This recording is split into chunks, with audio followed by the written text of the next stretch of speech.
What is the Tao? The Tao that can be understood is not the eternal cosmic Tao, just as an idea that can be expressed in words is not the infinite idea. And yet, this ineffable Tao is the source of all spirit and matter. Expressing itself, it is the mother of all created things.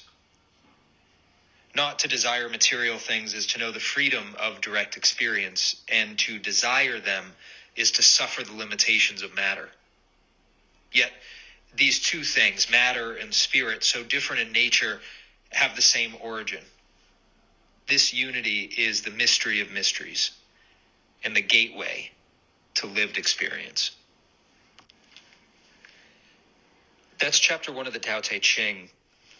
Lao Tzu put this together, and it has been adapted many, many, many times over. And this is partially an accountability mechanism for me to work my way through these 81 chapters over the next little bit of time here, because it's interesting that this book has survived the test of time in so many ways, and it's been restated and almost rediscovered. Not necessarily the text itself being discovered, but these ideas, these concepts, these basic realities of the human experience have been rediscovered. And it's interesting to take a look at this in the context of something like the founding of America or the emergence of capitalism, because they're entirely consistent.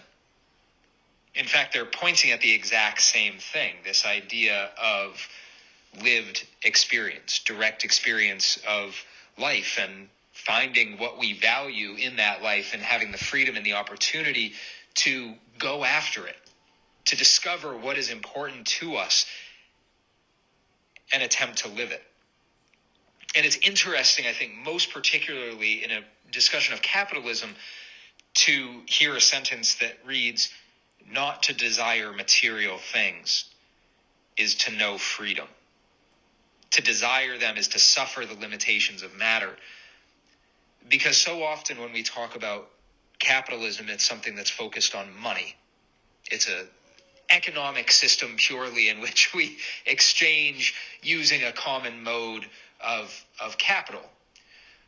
But truly, what we're talking about, we can let go of the word capitalism a little bit when we recognize that the definition is encompassing of more than just the exchange of money. Capitalism is the free exchange of value among consenting people, where the proper role of governance, of accountability, is to protect that right of consent, to say no to someone else's version of happiness.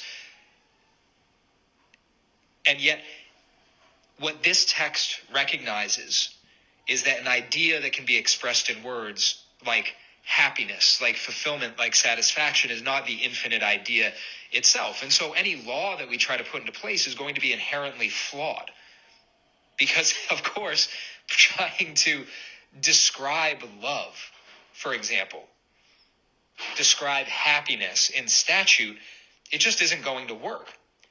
And it's fascinating to see this reemerge as a concept as we get to the beginning of the American founding.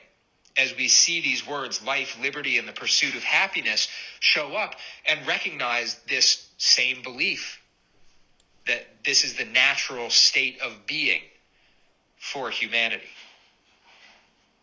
I'll be really curious to go through these 81 chapters and chat a little bit about what this text offers, considering most peculiarly that it was not translated into English until the 1860s, meaning that these ideas, which were present in the American founding, were not available to the American founders themselves.